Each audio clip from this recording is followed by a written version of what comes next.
इतिहास हमेशा सिर्फ तलवारों और तख्तों की कहानी नहीं होता। कभी कभी इतिहास एक विचार से लिखा जाता है, एक ऐसी आवाज से जो सदियों पुराने सन्नाटे को चीर कर रख दे।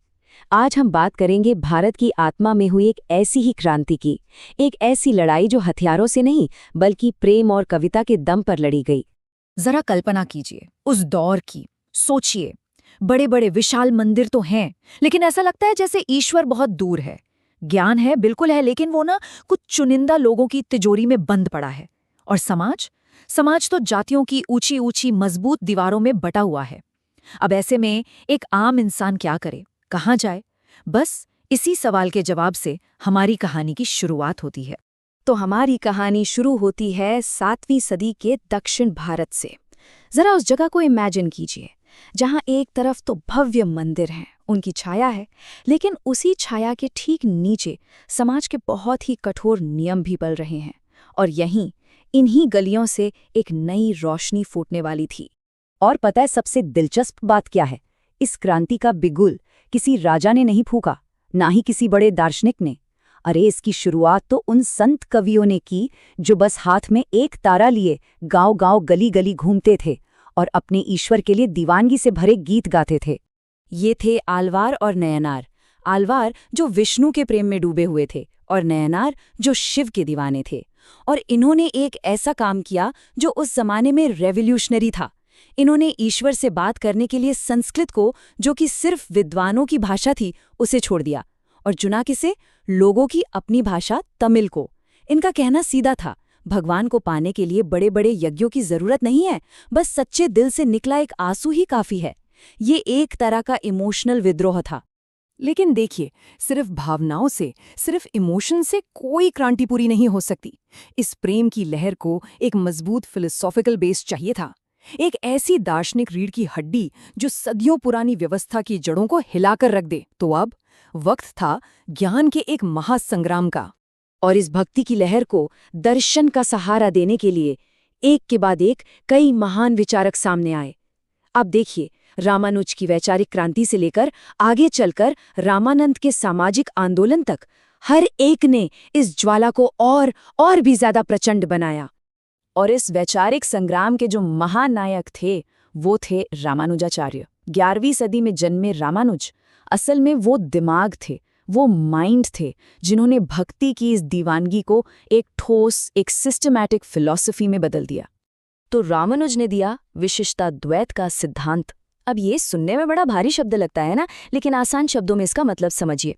उन्होंने ऐलान कर दिया कि ईश्वर कोई एब्स्ट्रैक्ट पावर नहीं है, नहीं, बल्कि वो एक पर्सनल गॉड है, एक ऐसा भगवान जिससे आप प्रेम कर सकते हैं, जिससे आप एक रिश्ता जोड़ सकते हैं। और सबसे बड़ी बात, उन्होंने कहा कि मोक्ष यानी सैल्वेशन किसी एक जाति या वर्ग की जागीर नहीं है। अरे इस पर तो हर उस इंसान का हक है जिसके दिल में सच्ची भक्ति है। ये कितनी बड़ी बात थी उस समय के लिए। लेकिन जैसा होता है, हर क्रांति का विरोध भी होता है। रामानुज के ये जो बराबरी वाले विचार थे ना, इनसे उस वक्त का चोल शासक कुलोत्तुंगम प्रथम बुरी तरह भड़क गया। हालत ये हो गई कि रामानुज को अपने विचार और अपनी जान दोनों बचाने के लिए श्रीरंगम छोड़कर भागना पड़ा। और सच कहूं तो ये टकराव ही इस बात का सबसे बड़ा सबूत था कि उनके विचारों में कितनी ताकत थी।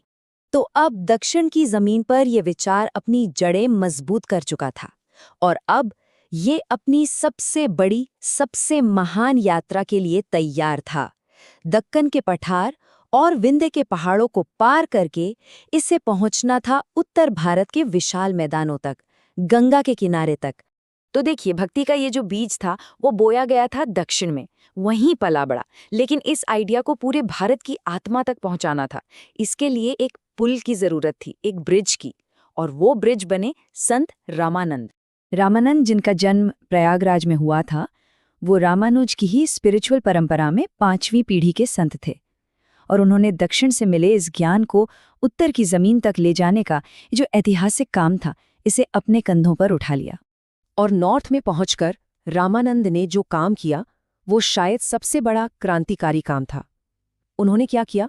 उन्होंने भाषा की दीवार को ही तोड़ दिया, दर्शन और ज्ञान को संस्कृत के ऊंचे सिंहासन से नीचे उतारा और लोगों की अपनी भाषा हिंदी में सबके सामने रख दिया। सोचिए, ये वो पल था जब शायद ईश्वर और इंसान के बीच की आखिरी दूरी भी खत्म हो गई।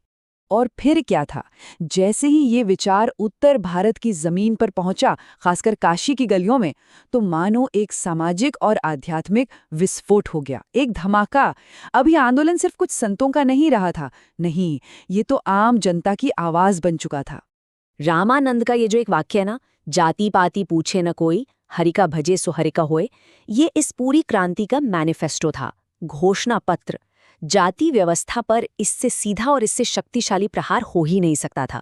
मैसेज बिल्कुल क्लियर था, जो भी ईश्वर की भक्ति करता है वो ईश्वर का है, उसकी जाति क्या है, उसका जन्म कहाँ हुआ, इससे कोई फर्क नहीं पड़ता। और ये सिर्फ बातें नहीं थीं, उन्होंने इसे जी कर दिखाया। जरा उनके सबसे प्रमुख शिष्यों को देखिए। कबीर, जो एक जुलाहे थे, रविदास, जो एक मोची थे, सेना, जो नाई थे, धन्ना, एक किसान, और सिर्फ यही नहीं, उनमें महिलाएं भी शामिल थीं, जैसे पद्मावती। ये उन लोगों की आवाज थी जिन्हें समाज ने सदियों से चुप करा रखा था। और इन्हीं में से एक थे कबीर, काशी के वो जुलाहे। कहते हैं वो करघे पर सिर्फ कपड़ा नहीं बुनते थे, वो तो ऐसे शब्द बुनते थे जो समाज को आईना दिखा दे। उनकी बातें इतनी सीधी, इतनी खरी होती थीं कि उन्होंने हर तरह के धार्मिक पाखंड की जड़ों को हिलाकर रख दिया। उनका ये दोहा सुनिए, पाहन पूजे हरि मिले तो मैं पूजू पहाड़। मतलब उनकी पूरी फिलॉसफी इसी में है। वो कहते थे कि भाई अगर पत्थर पूजने से ही भगवान मिल जाते तो मैं छोटे मोटे पत्थर क्यों पूजता, मैं तो पूरा पहाड़ ही पूज लेता। उनका सारा जोर बाहरी रीति रिवाजों पर नहीं था, बल्कि अपने अंदर, अपने मन के भीतर बैठे ईश्वर को पहचानने पर था। और फिर थे संत रविदास, एक मोची जिन्हें समाज ने बिल्कुल सबसे निचले पायदान पर रखा था, लेकिन उनकी भक्ति और उनके ज्ञान का प्रकाश इतना तेज था, इतना ज्यादा था कि बड़े बड़े राजा महाराजा तक उनके सामने आकर सिर झुकाते थे। उनका पूरा जीवन इंसानियत की गरिमा का, ह्यूमन डिग्निटी का सबसे बड़ा सबूत बन गया। तो सदियों तक ये जो मौन क्रांति चली, इसने आखिर भारत को दिया क्या? इसकी गूंज आज भी हमारे बीच जिंदा कैसे है? चलिए अब जरा इसकी उस विरासत को समझते हैं जो कभी मिट नहीं सकती। अगर एक लाइन में कहें तो भक्ति आंदोलन वो मौन क्रांति थी जिसने भारत को बदला, लेकिन तलवार से नहीं, बल्कि प्रेम, कविता और दर्शन से। और ये बदलाव सिर्फ बाहरी नहीं था, ये एक ऐसा बदलाव था जिसने इस देश की आत्मा को छू लिया। इसकी विरासत आज भी हमारे चारों तरफ है। इसी ने सामाजिक बराबरी का वो सपना देखा जो आज भी हमारा लक्ष्य है। इसी आंदोलन की वजह से तो हिंदी, मराठी, पंजाबी जैसी हमारी भाषाओं में इतना महान साहित्य रचा गया।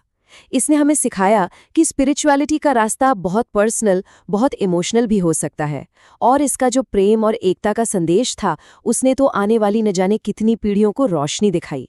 तो आखिर में बस एक सवाल, आज के दौर में जब हम एक बार फिर से जाति, धर्म और भाषा की दीवारों में बंटते हुए दिख रहे हैं, तो क्या ऐसा नहीं लगता कि कबीर, रविदास और रामानुज की उस आवाज को सुनना पहले से कहीं ज्यादा जरूरी हो गया है? हो सकता है कि इतिहास की इस सबसे मौन क्रांति में ही आज के सबसे बड़े शोर का जवाब छिपा हो।